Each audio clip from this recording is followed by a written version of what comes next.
తీగతో కలుసుకున్న కులం స్నేహమన్న మాటలో ముచ్చటైన ముకురం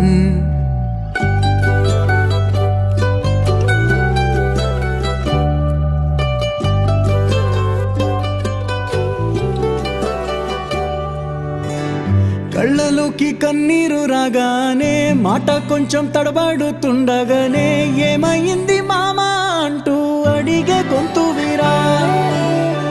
నీతో ఉంటే నవ్వుతూ ఉంటారా నువ్వుంటేనే మనమని అంటామురా